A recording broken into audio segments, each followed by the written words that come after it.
Hi everyone, I'm Pranita and welcome to my kitchen. Today we are going to be learning an Indian dessert with sesame seeds and jagery.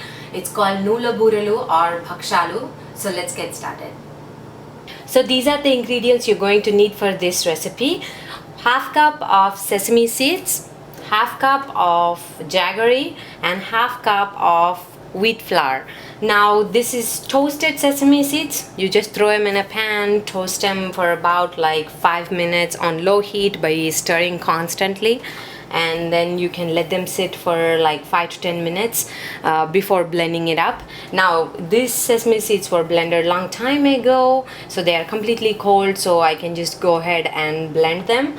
So the next thing to do is that here I have a spice blender jar of my blender and just mix in the both sesame seeds and jagery. And I also have a Ziploc bag where we can make the Bhakshalu or Boorelu, and a spatula to transfer it when we are toasting it in the pan. And I also have this wheat flour, that is chapati flour, which I'm gonna knead it into a smooth consistency. Here I have blended the sesame seeds and the jagery. Now the one thing is that the sesame seeds can be coarse because they are really fun and nice to bite into, and it won't mess up the texture of the Boorelu or Bhakshalu. But the one thing that you need to make sure is that you blend the jagery completely. You want it into a nice fine powder, and now that it's blended completely, you can go ahead and start kneading it.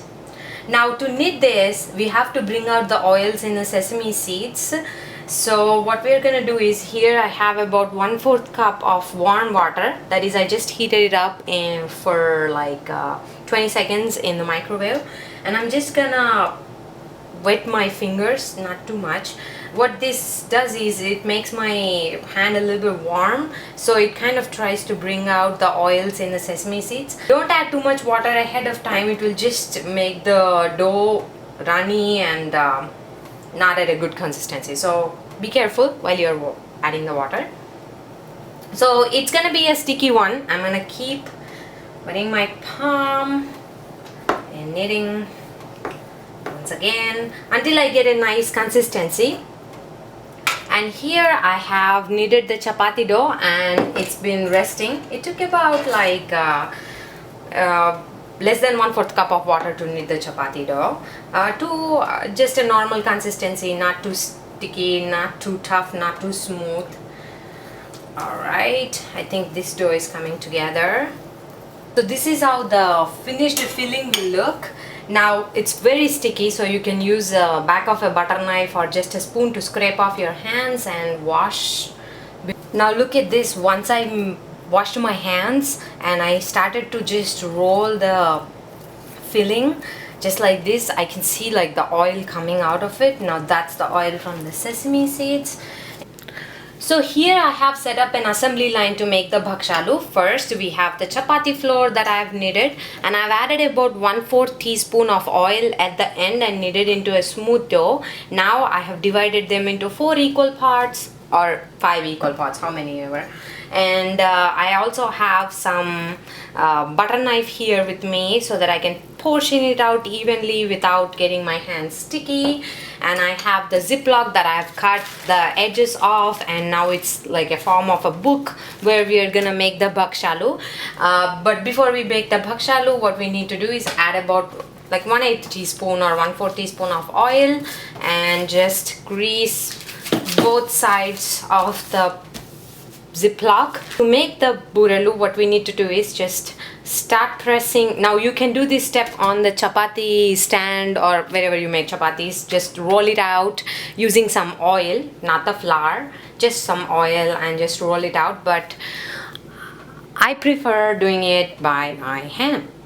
Now I take my hand as a marking and I thin it out as much as the center of my hand, and then I take a little bit of, you can put this aside, and you can just take a little bit of filling that is about the same size of the chapati dough that you have taken earlier. Oh, it has so much oil, you can just see. just smooth it out, and it has coated my hand with gorgeous amount of oil.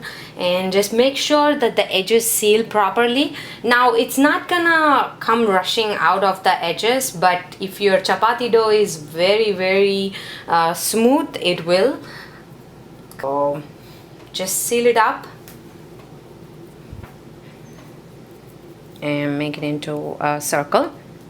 And now that we have greased our Ziploc, we're gonna place the boorelu right here and just start pressing it from the center. You're gonna press it evenly.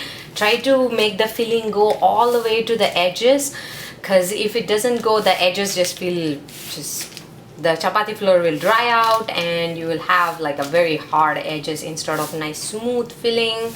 And I'm just gonna turn the Ziploc paper as for my convenience, and I'm just gonna keep turning it. And here I also have a frying pan that is heating up over medium heat, so that we can start toasting this. Now I'm using a non-stick frying pan. If you're using a steel one or something else, try to make sure you add a little bit of oil or be ready with non-stick cooking spray. And as you can see, this I feel like a good consistency and a size. I think the thickness looks perfect. Yeah, and then let me show you the back of the Bhakshalu. It's very easy to make. While you are waiting for your pan to heat up, you can go ahead and prepare these filled dumplings kind of thing, and just get them ready to turn them into Boorelu. So I'm just gonna keep going. I think the pan is nice and hot. So since I'm using non-stick pan, as I said earlier, you don't need to add any oil. The sealed side down first, and on medium heat we are gonna keep cooking it. Now I have a spatula that is nice and smooth like this, because you don't want to break the boorelu or Bhakshalu. The way you can know that the boorelu is cooking is that it starts to bubble up slightly everywhere. That means it's cooking up nicely. Now we are not cooking the interior layer, we're just cooking the exterior layer. So we want a little bit of colorization on the dough, but not burned spots. And as you can see, the filling stays in and it caramelizes and stays beautifully. Now you can make bigger or smaller depending on who you're serving it to. This is great with kids, and my daughter loves eating these, and I have one ready to go. I've let it sit on a Ziploc bag, another Ziploc bag, and meanwhile I'm also getting started on another one. You will also know that the other side is cooked because it prompts up on this side as well. And if you have any leftovers, you can just set it in the fridge and you can eat it all by itself, or just heat it up in a microwave for 20 seconds and just start making Boorelu again. So let's go ahead and turn this around. I'm guessing that this is done. Yep, you see that. So this is it, guys. These are the Nuvvula Boorelu or Bhakshalu. Now I know out there that there are some other different variations to this dish. Some of them are deep fried. Now whenever I have a craving for something or something that I grew up eating, I always try to find a healthier version of it so that I can enjoy it guilt-free.